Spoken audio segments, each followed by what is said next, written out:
Hello दोस्तों। सबसे पहले आपको और आपके समस्त परिवार वालों को हमारी तरफ से दीपावली की तो सारी बधाइयाँ, है ना। और दूसरी बात ये कि हमारी यूट्यूब चैनल पर आप सभी का स्वागत है ना। तो आज हम लोग बात करेंगे एक ऐसे क्वेश्चन के बारे में जो हाई स्कूल के बोर्ड एग्जाम में मैथ के सब्जेक्ट में लगभग हर साल आता है ना। तो आज हम लोग एक बहुत ही इंपॉर्टेंट क्वेश्चन के बारे में बात करेंगे। तो वो क्वेश्चन क्या है, आइए देखते हैं। जैसा कि हमने यहाँ लिखा हुआ है कि सिद्ध कीजिए कि √3 एक अपरिमेय संख्या है। क्या √3 एक अपरिमेय संख्या है, यही चीज हमको सिद्ध करना है। तो दरअसल अधिकतर बच्चों को क्या है ना, ये क्वेश्चन जो है बहुत टफ लगता है। क्यों टफ लगता है? क्योंकि ये जो आपका क्वेश्चन है ये थ्योरेटिकल है। क्या है? थ्योरेटिकल है ना। इसी वजह से ये क्वेश्चन बच्चों को थोड़ा टफ लगता है। तो मेरा वादा है आप हमारे साथ इस वीडियो में पूरा बने रहिए। वीडियो खत्म होते होते आपको ये क्वेश्चन ऐसे ऐसे समझ में आएगा, है ना। यकीन नहीं है तो पूरा वीडियो में हमारे साथ बने रहिए। वीडियो खत्म होते होते ना आपको सारी चीजें क्लियर हो जाएंगी और लगेगा आपको यार ये इतना आसान सवाल था, हमको नहीं समझ में आ रहा था, कठिन लग रहा था, है ना। चलिए तो अब हम लोग शुरुआत करते हैं। सबसे पहले हम लोग जानते हैं कि परिमेय संख्या क्या है ना। तो जैसा कि आपने पढ़ा होगा कि वह संख्या है जिसे हम लोग P/Q टाइप का लिख सकते हो, है ना, उसे हम लोग परिमेय संख्या कहते हैं, जबकि Q is not equal to 0 होना चाहिए। Is that clear? क्या वे संख्याएं जिन्हें हम लोग अंश और हर के रूप का लिख सकते हो जबकि हर 0 ना हो, तो ऐसी संख्या क्या होती है? परिमेय संख्या कहलाती है। ठीक है ना, इतना तो सभी जानते हैं।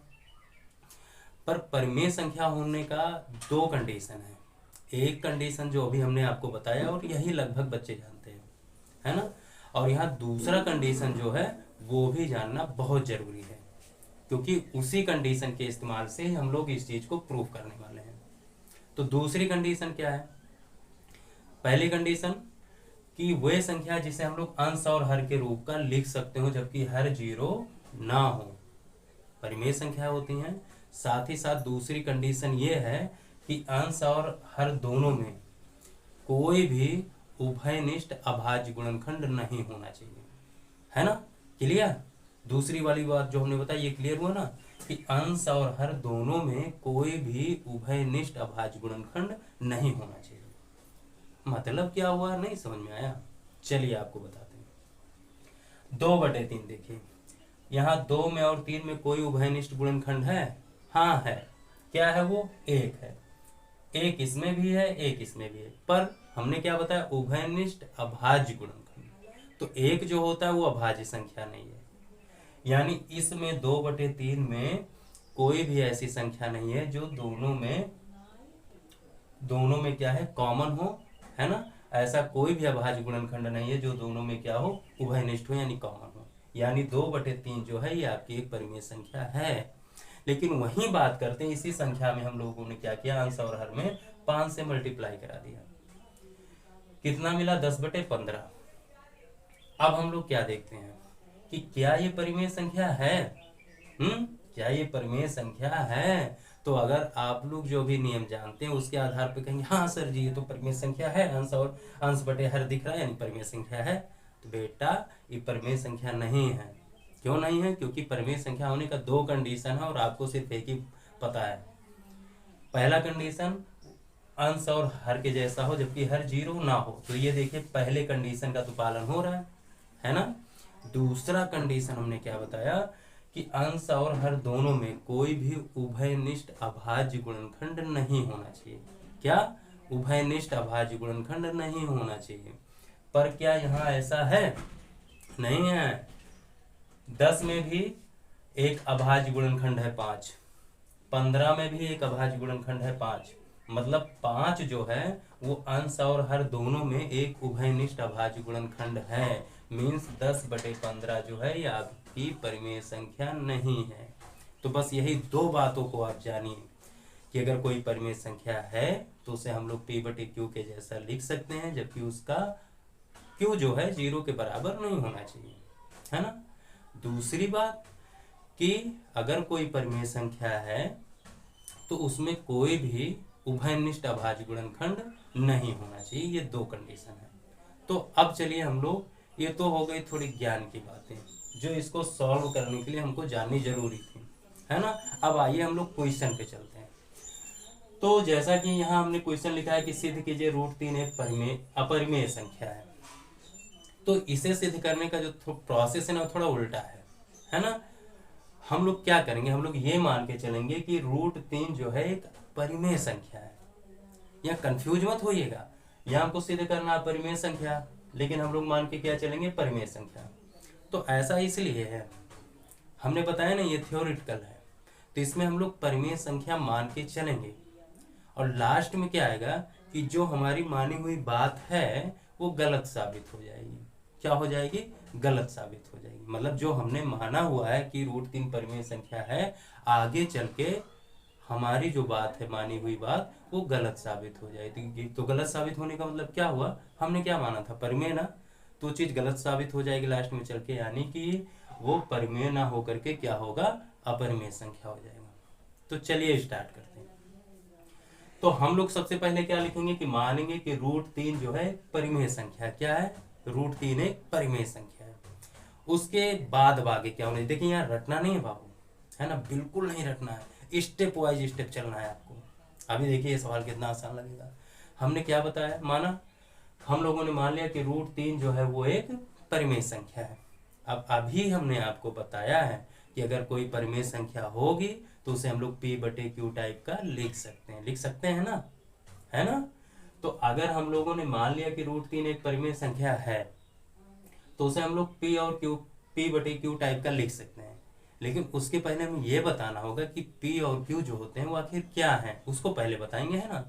तो हम लोग मान लेते हैं कि P व Q जो है वो दो धन पूर्णांक है और ये इस प्रकार है कि √3 = P/Q। P/Q √3 = P/Q हम लोगों ने क्यों लिखा, क्योंकि हमने यहाँ क्या मान लिया कि √3 एक परिमेय संख्या है। अगर कोई भी संख्या परिमेय संख्या है तो उसे हम लोग P/Q के जैसा लिख सकते हैं, जहाँ Q 0 के बराबर नहीं होगा। इज दैट क्लियर ना, रटने वाली बात नहीं है। आपने √3 को परिमेय संख्या माना है, अगर वो परिमेय संख्या है तो उसे हम लोग P/Q टाइप का लिख सकते हैं, वही हमने यहाँ किया हुआ है। अब अगले लाइन में हमने क्या किया, तिरछा गुणा करा दिया, क्रॉस मल्टीप्लाई करा दिया, यानी P इक्वल हो जाएगा √3Q। फिर अब हम लोग क्या देखते हैं कि हम लोग दोनों पक्षों का वर्ग कर दिए। क्या कर दिया गया, दोनों पक्षों का वर्ग कर दिया गया, तो ये हो गया P²। √3 का वर्ग किया गया 3 आ गया, Q का वर्ग किया गया Q² आ गया, है ना। देखिए हमको इसमें करना क्या है, हमें ये करना ना कि अभी आगे चल के हम लोग P में और Q में दोनों में एक उभयनिष्ठ अभाज्य गुणनखंड दिखा देंगे। क्या कर देंगे, P और Q दोनों में एक उभयनिष्ठ अभाज्य गुणनखंड ला करके दिखा देंगे। और जैसे ही हमने ला करके दोनों में एक उभयनिष्ठ अभाज्य गुणनखंड दिखाया तो इससे वो संख्या परिमेय नहीं रह जाएगी। मीन्स हमारी मानी हुई जो बात है वो गलत साबित हो जाएगी। गलत साबित होगी यानी √3 परिमेय ना होकर के अपरिमेय हो जाएगी। तो यही हमको करना है कि P और Q दोनों में एक उभयनिष्ठ अभाज्य संख्या हमें लाके दिखानी है, ठीक है ना। तो चलिए हम लोगों ने इसका वर्ग कर दिया। अब देखिए P² इक्वल कितना आ गया, 3 × Q²। कितना आ गया, P² = 3 × Q²। इसका मतलब क्या हुआ, इसका मतलब क्या हुआ, अभी देखिए हम बताते हैं। जैसे मान लीजिए 15 लिखा है तो 15 को आप 3 × 5 लिख सकते हैं ना, लिख सकते हैं ना। इसका मतलब क्या हुआ, तो आप बस यही सोचेंगे सर 3 × 5 = 15 हो गया। बेटा इसका एक मतलब और होता है कि आप अगर 15 जो है वो 3 से डिवाइड करेंगे, 3 से भी डिवाइड होगा, और 15 जो है वो 5 से भी डिवाइड होगा। इसका एक मतलब ये भी हुआ कि 15 का ये दो गुणनखंड हो गया है 3 × 5, तो 15 का एक गुणनखंड 3 है, मतलब 15 जो है वो 3 से भी डिवाइड होगा, विभाजित होगा, और 15 जो है वो 5 से भी डिवाइड होगा। तो वही चीज है यहाँ पे P² = 3Q², मतलब यहाँ 3 × Q² समझ सकते हैं। यानी यहाँ P² के दो गुणनखंड है, एक गुणनखंड है 3 और दूसरा है Q², मतलब P² जो है वो 3 से विभाजित होगा, जैसा कि अभी हमने यहाँ समझाया 15 का 2 गुणनखंड किया, क्या 3 गुणे 5।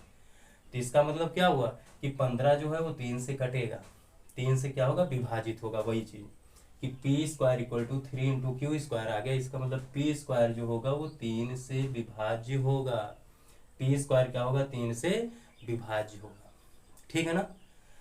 अब अगर पी स्क्वायर 3 से विभाज्य हो रहा है तो उसका जो वर्गमूल होगा पी स्क्वायर का वर्गमूल मीन्स क्या पी, पी भी जो होगा वो 3 से क्या होगा विभाज्य होगा। नहीं समझ में आई बात? चलिए हम बताते हैं, इसको हम लोग इरेज करते हैं। अगर मान लेते हैं कोई पूर्ण वर्ग संख्या है, मान लेते हैं ये 36 है, कितना है ये 36 है। अब मान लेते हैं अगर ये 36 जो है ये 2 से डिवाइड होगा ना, 2 से क्या होगा ये डिवाइड होगा, 36 2 से डिवाइड हो रहा है ना। तो 36 का हम लोग वर्गमूल कर लेते हैं, 36 का वर्गमूल कितना आएगा 6, 36 का वर्गमूल कितना आएगा 6 आएगा, है ना। इसको पहले हम लोग यहाँ से इरेज करते हैं, इसको हम यहाँ समझाते हैं, शायद आपको वहां नीचे लिखने पर दिखे ना, इसको यहाँ हम समझा देते हैं, है ना। देखिए अगर 36 है, 36 जो है ये 2 से डिवाइड होगा कि नहीं होगा, होगा ना। तो अगर हम लोग 36 का वर्गमूल करें कितना आएगा 6, तो देखिए क्या 6 भी 2 से डिवाइड होगा कि नहीं होगा, होगा ना। क्या बात समझ में आई? अगर किसी संख्या का वर्ग किसी संख्या से डिवाइड हो रहा है तो उस संख्या का वर्गमूल भी उस संख्या से डिवाइड होगा। आई बात समझ में? इसका मतलब ये हुआ कि अगर पी स्क्वायर 3 से विभाजित होता है तो पी स्क्वायर का जो वर्गमूल होगा यानी पी जो होगा वो भी 3 से क्या होगा विभाजित होगा, 3 से क्या होगा विभाजित होगा। जैसा कि अभी हमने यहाँ बताया है कि 36 2 से विभाजित हो रहा है, तो 36 का जो वर्गमूल होगा मीन्स 6 भी देखिए 2 से विभाजित हो रहा है कि नहीं हो रहा है, हो रहा है ना। तो वही चीज। अब एक चीज बताइए, 6 जो है ये 2 से विभाजित हो रहा है कि नहीं हो रहा है, हो रहा है ना। तो 6 अगर 2 से विभाजित हो रहा है तो आपने 2 का 1 बार या 2 बार या 3 बार पहाड़ा पढ़ा होगा ना, तब तो जाके 6 कटा होगा, है ना। तो वहाँ वही चीज आगे यहाँ लिखी गई कि पी स्क्वायर जो है 3 से विभाज्य है तो पी भी 3 से विभाज्य होगा, जैसा कि अभी हमने यहाँ आपको समझाया। तब अगर p जो है 3 से विभाजित होता है तो हम लोग p बराबर 3r लिख सकते हैं कि नहीं लिख सकते हैं। r की जगह आप कुछ भी लिख सकते हैं, x y z कुछ भी, पर हम लोगों ने यहाँ क्या मान लिया p बराबर 3r। इसका मतलब ये हुआ कि जब p जो है 3 से विभाजित हो रहा है, यानी आपने 3 इक्यानवे, जैसे 3 इक्यानवे 3 आता है, 3 दूनी 6 आता है, 3 तिरिक्का 9 आता है, उसी प्रकार 3 गुणे r, 3 का पहाड़ा हम लोग r बार पढ़े होंगे तो क्या कटा होगा p आया होगा। आई बात समझ में ना, 3 का पहाड़ा हम लोग r बार पढ़े होंगे तो क्या आया होगा p आया होगा, यानी कि p जो है वो 3 से विभाजित हुआ होगा और भागफल कितना आया होगा r आया होगा। इतनी बात क्लियर हुई ना। तो अगर p 3 से विभाजित होता है तो हम लोग p इक्वल टू 3r लिख सकते हैं। अब फिर हम लोग क्या करते हैं, ये जो आया फिर p इक्वल टू 3r, इसके फिर से दोनों पक्षों का हम लोग वर्ग कर देते हैं। तो वर्ग करने पर क्या मिला, P square equal to 9r square, P का स्क्वायर हो जाएगा 3 का स्क्वायर 9, r का स्क्वायर r स्क्वायर। ठीक, क्लियर।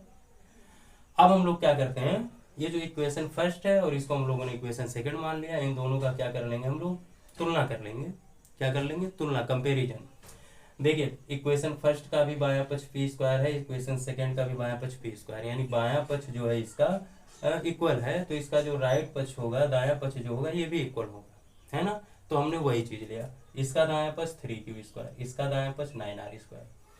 3 से हम लोगों ने 9 को काटा, 3 बार गया।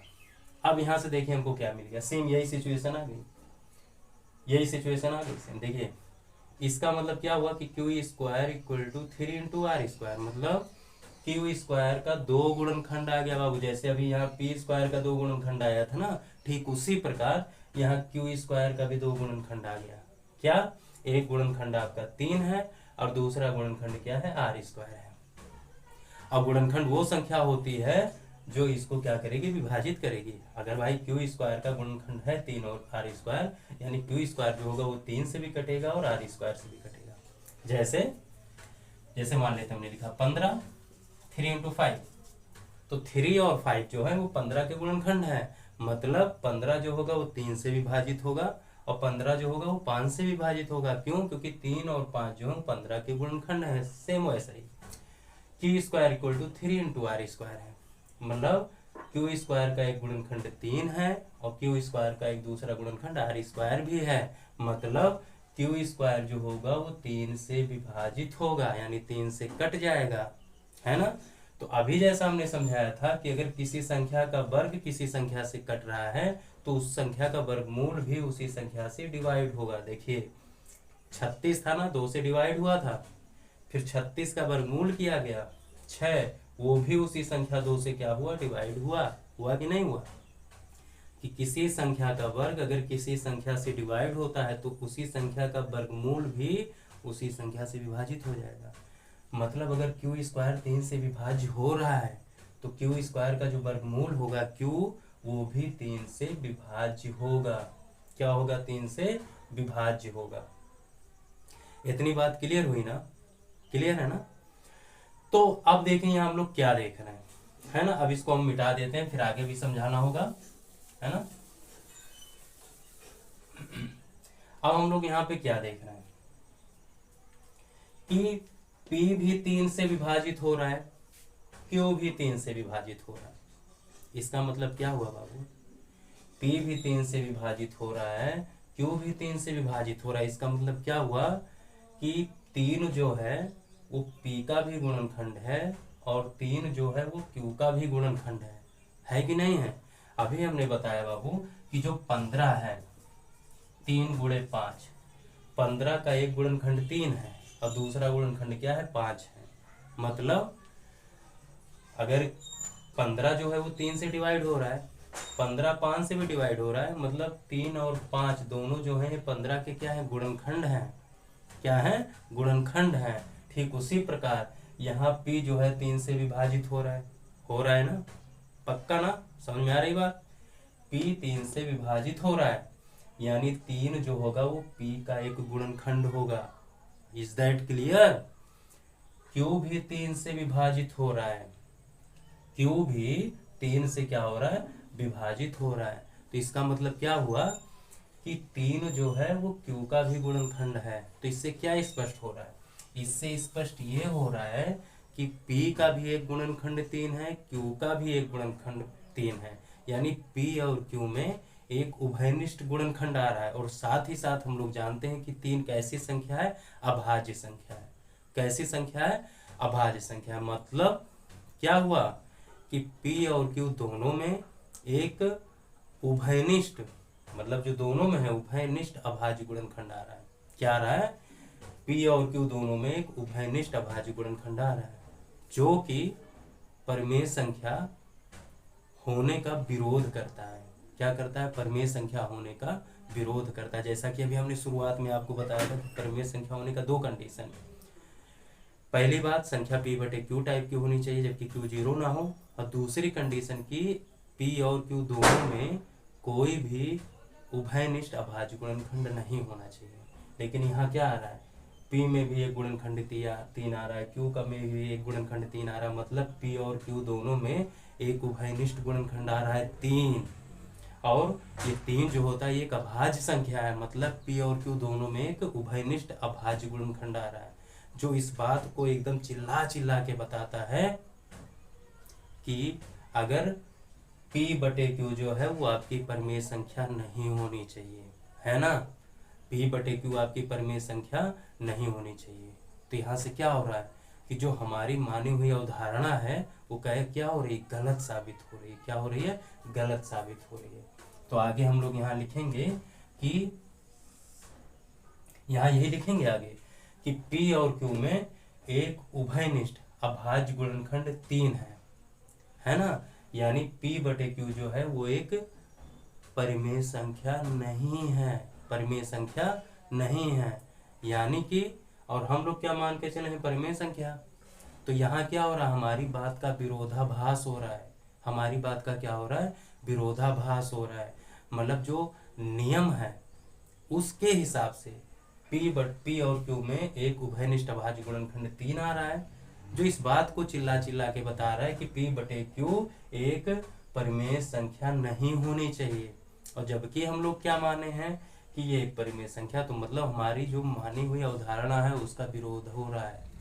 यानी हमारी क्या हो रहा है, हमारी मानी हुई अवधारणा का विरोध हो रहा है ना। और ये विरोध क्यों उत्पन्न हो रहा है, हमारी इस अवधारणा की वजह से, हमारी इस गलत अवधारणा की वजह से, है ना। यानी अब ये सिद्ध हो गया कि जो हमने माना वो गलत है, यानी √3 हमने माना कि परिमेय संख्या वो गलत है। तो अगर √3 परिमेय संख्या नहीं है तो क्या होगा, वो एक अपरिमेय संख्या होगी। क्या होगी, एक अपरिमेय संख्या होगी। तो यही चीज आपको इसमें दिखाना है। अब इसके आगे बस यही कर देना है आपको कि उपरोक्त से स्पष्ट है कि P और Q में एक उभयनिष्ठ अभाज्य गुणनखंड 3 है ना। जिससे ये स्पष्ट होता है कि P/Q एक परिमेय संख्या नहीं है ना। P/Q एक परिमेय संख्या नहीं है ना। तो यहाँ क्या हो रहा है कि हमारी मानी हुई अवधारणा का विरोधाभास हो रहा है, और ये विरोधाभास क्यों उत्पन्न हुआ है, हमारी गलत अवधारणा की वजह से। यानी जो हमारी मानी हुई बात है, हमारी जो अवधारणा है वो गलत है। गलत क्या है कि √3 परिमेय संख्या ना हो करके वो कैसी होनी चाहिए, अपरिमेय संख्या होनी चाहिए। तो बस बताइए, आपको समझ में आया कि नहीं आया, आया ना। तो इसमें कोई चीज रटने वाली नहीं है बाबू। आपको क्या करना है, इस क्वेश्चन में पहली लाइन माना √3 एक परिमेय संख्या है। अब अगर वो परिमेय संख्या होगी तो उसे हम लोग को P/Q टाइप का लिखना पड़ेगा। तो यहाँ हमने P/Q टाइप का लिख दिया है, क्रॉस मल्टीप्लाई करा दिया, ये आ गया। फिर दोनों पक्षों का वर्ग कर दिया गया, है ना। दोनों पक्षों का वर्ग कर दिया गया तो हम लोग क्या देखते हैं कि P² के दो गुणनखंड आ रहे हैं, 3 और Q², है ना। 3 और Q², यानी गुणनखंड हैं ये दोनों P² के। मतलब P² जो होगा वो 3 से भी डिवाइड होगा, Q² से भी डिवाइड होगा। तो हमें Q² की नहीं, हमें 3 की जरूरत है। तो हम लोग लिखेंगे कि P² 3 से क्या है, विभाज्य है। तो अगर किसी संख्या का वर्ग 3 से डिवाइड है तो उस संख्या का वर्गमूल भी 3 से क्या होगा, डिवाइड होगा। तो P भी 3 से विभाजित होगा। इसका मतलब क्या हुआ कि 3 जो है P का एक गुणनखंड हो गया। ठीक वही सेम प्रोसेस हम लोग किए हैं।